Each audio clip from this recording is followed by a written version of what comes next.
Hay muchos seres humanos que tienen un coeficiente intelectual superior, muy grande. O sea, en otras palabras, no en gran cantidad, sino en pequeña cantidad, hay humanos en toda la Tierra que son diferentes a los demás. En muchos aspectos, no solamente en el aspecto físico, ¿no? No es que sean mejores, más altos, más bajos, más guapos o más gordos. Piensan de otra manera. Porque generalmente Dios ha concedido a los humanos para su progreso dones, lo dice la Biblia, en forma de hombre. Escriben los Corintios, el apóstol Pablo, dones en forma de hombre. ¿Qué quiere decir? Que hay personas que tienen don que no saben ni por qué. Luego con el tiempo lo llegan a comprender. Pero dones que ellos mismos han empezado a apreciar al transcurso de los años, al materializarse lo que ya sabían de un principio, sin saber al principio cómo lo habían conseguido, ese conocimiento. Geniales. Hay muchos ejemplos de niños prodigios y cosas así, ¿no? Uno más conocido, el más conocido, es, por ejemplo, el compositor, digamos, Mozart.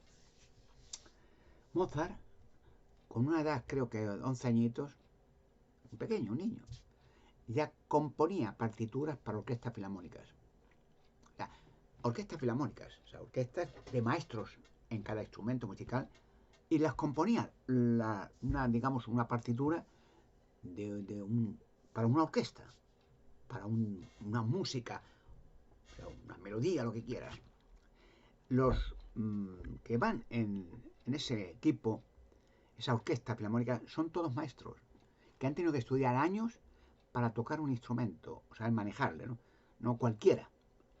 Pianos, trompetas, violín, flauta, saxo, etcétera, etcétera. Aunque el saxo es un instrumento más moderno, pero bueno, Mozart ya sabía, sin haber estudiado nada, cómo eran esos instrumentos, cómo sonaban, cómo estaban. Y hacía una partitura para una orquesta, para una melodía, y dirigía la orquesta y corregía a la orquesta. ¿Cómo es posible? Bueno, voy a contar algo. Mucha gente ha tenido ese don, sin saberlo al principio, luego otros ya lo entienden, con el tiempo. Yo de niño, me acuerdo, que yo ya sabía de niño, muy pequeño, creo que tenía yo 8 o 9 años, o por ahí, 10, no tenía más. Pero yo ya sabía que había rocas con gigantes. Pero jamás, en aquel tiempo, jamás, nadie. No se tocaba, hoy no se toca.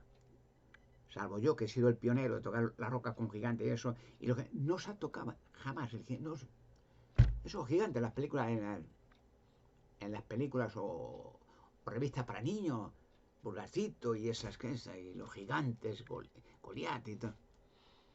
Pero yo veía rocas, literalmente, y yo sabía que había gigantes dentro.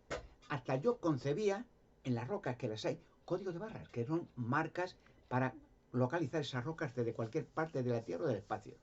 Pero yo, de niño, ¿cómo yo podía saber si no existía entonces ni el Internet? Nada, no, ni satélite artificial había. Pero yo sabía que había código que era para localizar las rocas desde cualquier distancia. Y que había cuerpos de gigantes dentro. Yo de niño, estaba, ya no quiero decir los lugares, son varios, pero estaba yo en la cueva de Hércules y sabía dónde estaba, pero si jamás había hablado nadie de la cueva de Hércules. Hablo de Toledo, capitán, ¿no? Yo sabía, pero ¿quién me lo había dicho a mí? Si no se hablaba eso, no, nadie concebía así. La cueva de Hércules se hizo mucho popular ya, casi yo creo que por los años 70, 80 ya empezó a hacerse popular, está en Toledo, nadie hablaba de ella, porque además la ignoraban y la gente decía eso no, eso es, si alguna decía eso es historia de España antigua, leyendas estas, fábulas, y yo hice popular la cueva de Hércules. Claro, empecé yo a cantar con la cueva de Hércules, a hacer, puede verificarse en mis vídeos de hace 30 años, 40. Yo sabía la existencia también de dinosaurios, rocas. Pero ¿quién me lo dijo? Yo me acuerdo que de niño en los principios de ir al colegio, pues yo vi algunas fotos y un poco, pero no, ya no eran ni fotos, eran pinturas, porque entonces los libros del colegio no había ni fotografías, eran todo hecho a mano y eso, muy primitivo. Y entonces yo veía, digo, esta roca aquí hay dinosaurios y aquí hay gigantes, pero si eso lo hubiera dicho a la gente y se hubieran reído, o ya no. Y yo de niño, había cosas que yo sabía que luego de mayor ya las materialicé, las vi y las comprobé. Y efectivamente, yo de niño me acuerdo que unas cenas, me acuerdo que las cenas, yo ya digo, no sé la edad que tendría, iba al colegio muy pequeño, y veía un funeral. Y yo decía, pobre gente, es una pena. Claro, yo no podía entender el todo, pero yo decía, yo no moriré nunca. Y luego de mayor comprendí que no iba a morir nunca.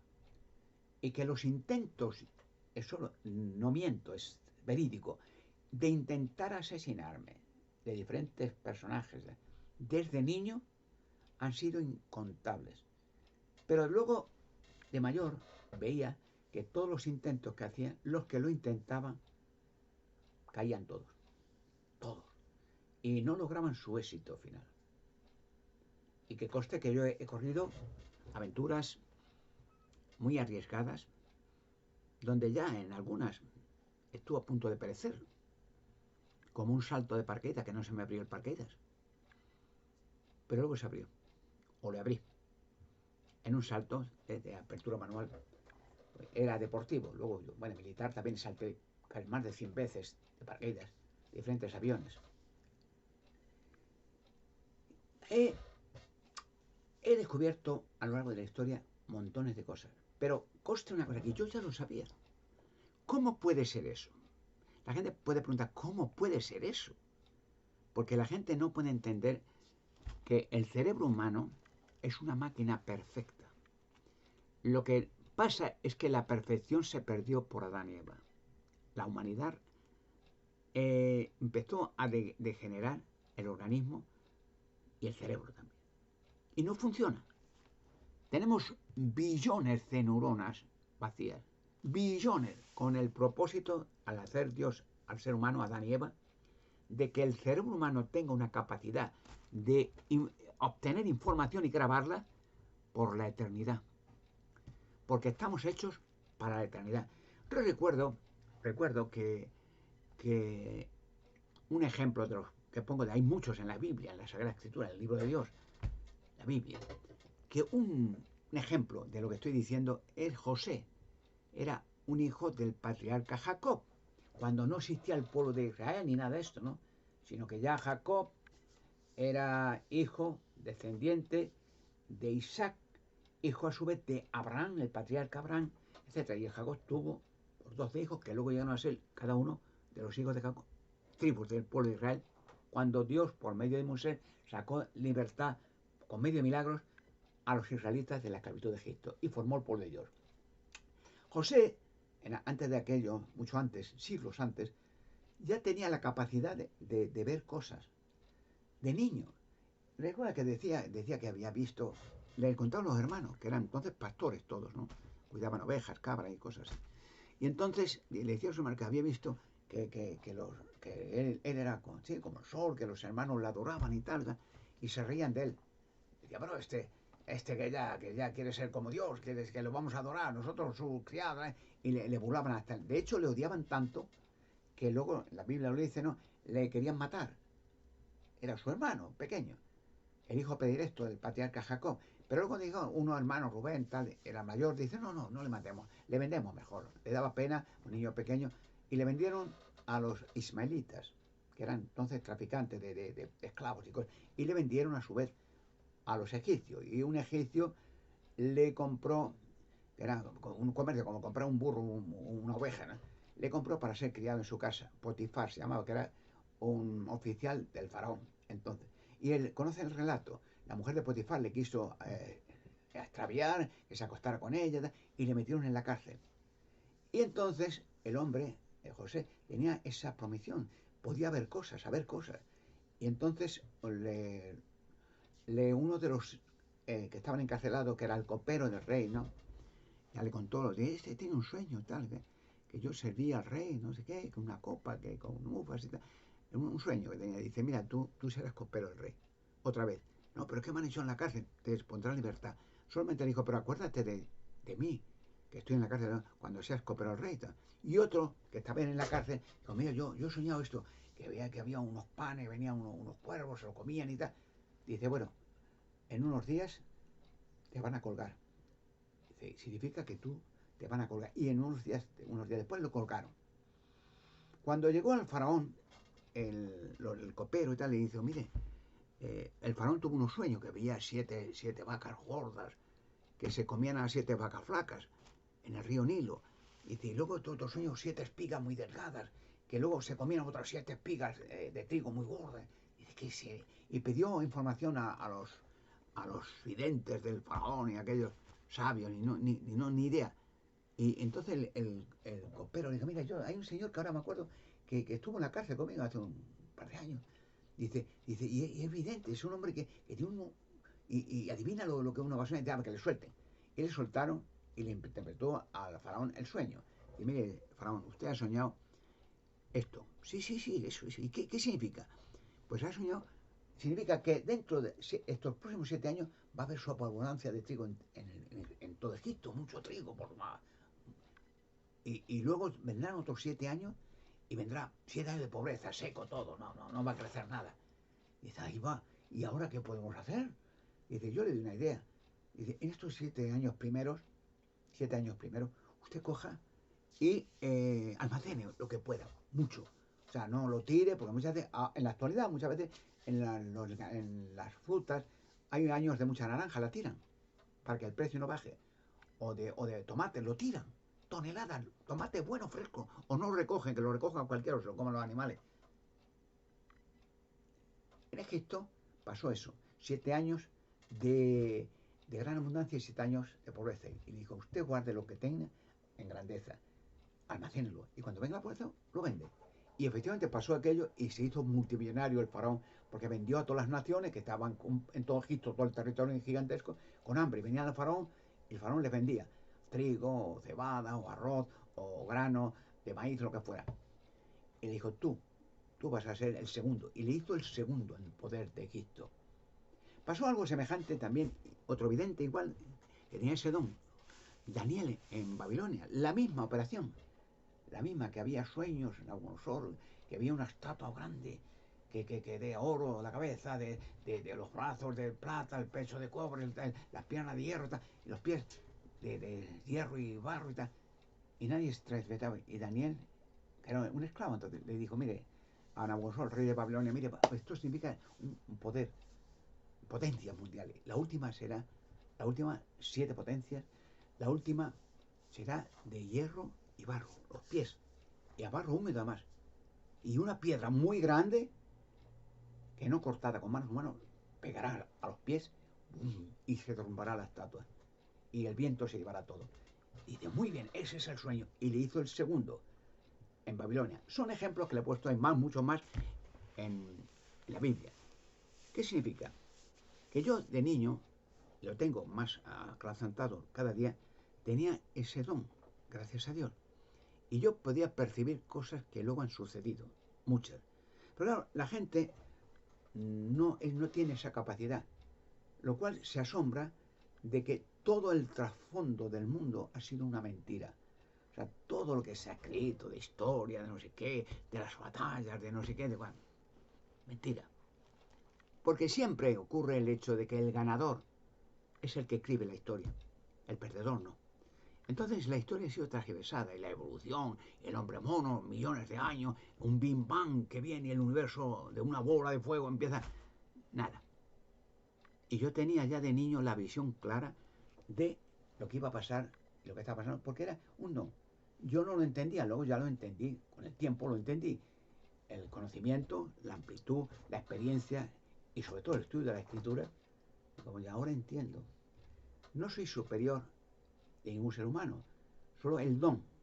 Porque Dios da dones, dice la Biblia, en forma de hombre a hombre para el progreso de la humanidad.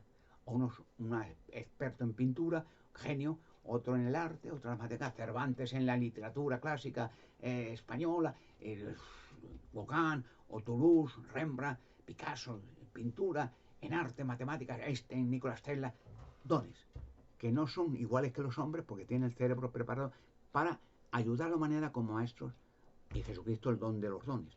El Hijo de Dios, un don perfecto en todo. Porque Jesucristo predijo cosas que de 2000 años antes que están pasando al día cada día. Bueno, pues sí, yo sabía todo eso y sé muchas cosas más. Lo cual puedo decir, y lo van a comprar, que con la ayuda de Dios, como gran monarca, que también yo ya sabía de niño aquello, como gran monarca, haré un país de España, el país más poderoso, rico y popular del planeta Tierra. ¿Con qué fin? ¿Para mi gloria? Ni mucho menos. Como decían los templarios antiguamente, que si dieron dueños de España y de las costas, y bueno, fuera de España, eran monjes guerreros, decía, pero no eran empresarios, no era, antiguamente, pues bueno, todo eran religiosos. Entonces consiguieron España y castillos y tierra y tal. Y cuando la gente preguntaba, ese poder que tenéis, dice, qué gloriosos sois los templarios, que luego el Vaticano les robó todo y los quemó, como con los reyes de Francia, ¿de acuerdo? Porque les debía mucho el Vaticano y no pagaban nunca para ellos vivir bien. Y les digo que eran brujos y les robó todo, como han hecho con los sudamericanos, con los templarios y con los cátaros y con medio mundo. Robar, masacrar y quemar gente viva. Pues haré de España el país más poderoso, más grande de todos los tiempos. ¿Con qué fin? Vuelvo a repetir, con mi gloria. Como decían los templarios, no para nuestra gloria, decían ellos, para la gloria de Dios. Y yo digo lo mismo, esto para mi gloria, no, para la gloria de Dios, que en el que Él da los dones. Lo cual quiere decir que para que de España salga la verdad y estos descubrimientos desbanquen todo un sistema mentiroso, diabólico, y la verdad se revele y dé una esperanza de futuro maravillosa a la raza humana. La verdad, dijo Jesucristo, que la conocerían, conocerán la verdad. Y la verdad los libertará. ¿Dónde va a empezar? ¿En España? A fulgurar la verdad. Allí, en España, sí. ¿En dónde? En diferentes puntos del país. Para que España sea el país más popular de todos los tiempos. Sí, dones en forma de hombre. No soy el único, hay muchos más.